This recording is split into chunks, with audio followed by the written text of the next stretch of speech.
Bismillahirrahmanirrahim. Assalamualaikum warahmatullahi wabarakatuh. Alhamdulillah. Alhamdulillahilladzi hadana lihada wa ma kunna linahtadiya laula an hadanallah. Asyhadu an la ilaha illallah wahdahu la syarikalah wa asyhadu anna Muhammadan abduhu wa rasuluh. Allahumma shalli wa sallim wa barik ala Muhammad wa ala alihi wa sahbihi ajmain, amma ba'du. Jamaah salat subuh yang insyaallah senantiasa dalam rahmat Allah. Kita bersyukur kepada Allah SWT.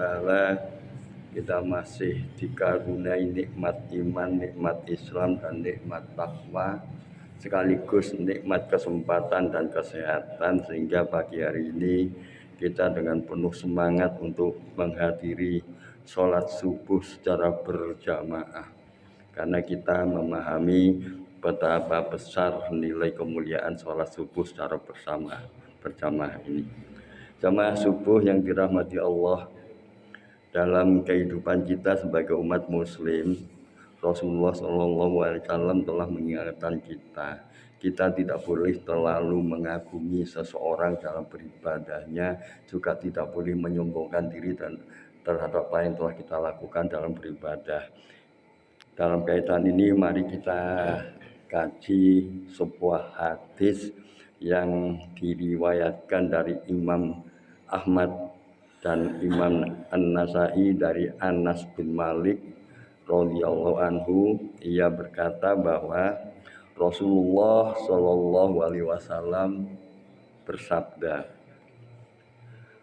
la alaikum alla ta'jabu bi ahadin hatta tanduru bima yuhtamu lahu. Janganlah kalian kagum dengan seseorang sampai kalian melihat bagaimana akhir hidupnya. Fa innal amila ya'malu zamanan min umrihi aw burhatan min dahrihi bi amali sholih law mata alaihi dakhalal jannah. Sesungguhnya seseorang yang beramal dapat beramal dengan amal baik selama waktu tertentu dari umurnya, atau selama waktu tertentu dari hidupnya, sehingga jika dia mati dalam keadaan seperti itu, maka dia akan masuk surga. Summa yatakhawwalu fayamalu amalan sayyi'ah. Kemudian dia berubah dan beramal dengan amal buruk. Wa innal abda la ya'malul burhata min dahrihi bi amali sayyin law mata alaihi dakhalan nar. Dan sesungguhnya seorang hamba dapat beramal dengan amal buruk selama waktu tertentu dari hidupnya, sehingga jika dia mati dalam keadaan seperti itu, maka dia akan masuk neraka. Summa yatakhawwalu fayamalu amalan sholihah. Kemudian dia berubah dan beramal dengan amal baik. Wa idza aradallahu bi abdi khairan astamalahu qoblal mauti. Dan jika Allah menghendaki kebaikan bagi seorang hamba, maka Allah akan memanfaatkannya sebelum kematiannya. Qalu ya Rasulullah wa kaifa yastamiluhu. Mereka bertanya, wahai Rasulullah, bagaimana Allah memanfaatkannya? Qala yuwaffiquhu li amali sholih tsumma yaqbiduhu alaihi.